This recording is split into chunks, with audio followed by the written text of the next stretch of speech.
So I think we go to questions, Q&A. We might have a few questions. We might. I know I can't quite read the cue card from here, so I'm going to be looking up questions on my iPhone. I'll just see if we've had any that have come through already. I've got one here for Andrew. Okay. So Andrew, should I be only looking at Belfast, or there are other regions in Northern Ireland that would be interesting for an international tech company to set up? Yeah, so when I took up the role, my first official visit was to the northwest, up to Derry, Londonderry, because I wanted to make sure that I wasn't perceived as being somebody who was only interested in what's happening in the greater Belfast area. So absolutely, the fintech sector in Northern Ireland is not limited to Belfast and the greater Belfast area, although you can appreciate why there would be a centre there. There's a lot of great work happening in the northwest of the province as well. So no, don't limit your aspirations to just Belfast. Thank you.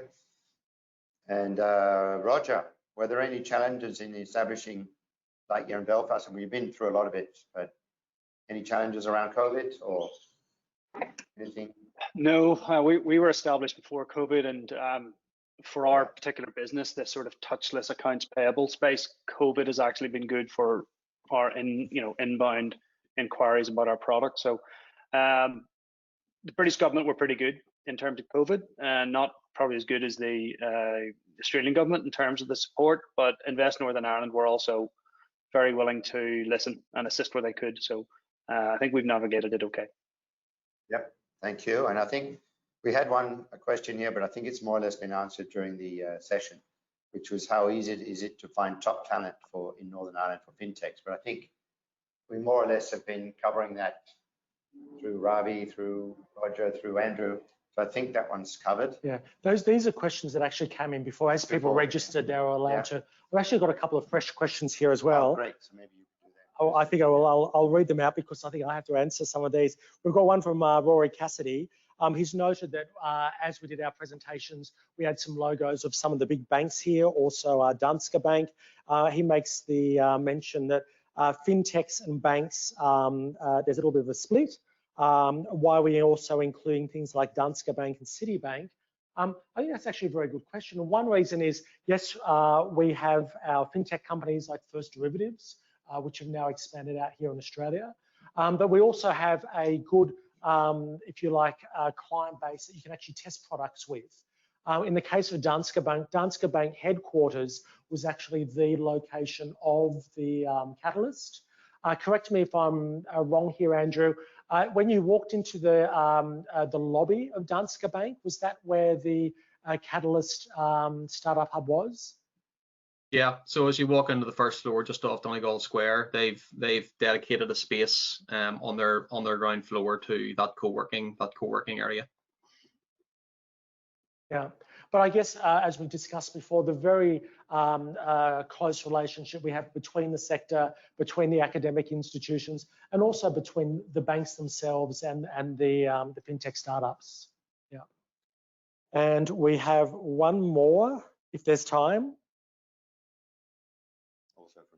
Also from Rory. And again, this is for me. Do you see any gaps between the UK European market for Australian organisations or vice versa? Are there any Northern Ireland organisations who could offer their services to the Australian market and bring something new to the market? I think First Derivatives is a good example of one that's come out. I'll make one good observation. Not only do I cover trade and investment from Northern Ireland, but we're also involved with the Northern Irish diaspora. And my observation is Northern Irish diaspora across Australia and New Zealand, they do brilliantly. It's almost like Northern Ireland was too small and they had to come somewhere else to do well. And they're bringing a lot of that skill set I've noticed with them as they come forward.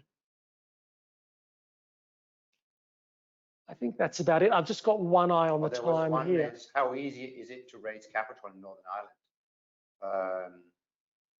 Andrew, I think you know anything about that? I'm sure Roger will have a view on this, I'm sure, as well, because he's been there, done that, and been at the coalface. I would say, and I think we've probably touched on this already. I think when I look at Northern Ireland, there's a range of different options available for startup companies looking to access finance. So there's it's not a one size fits all approach to that.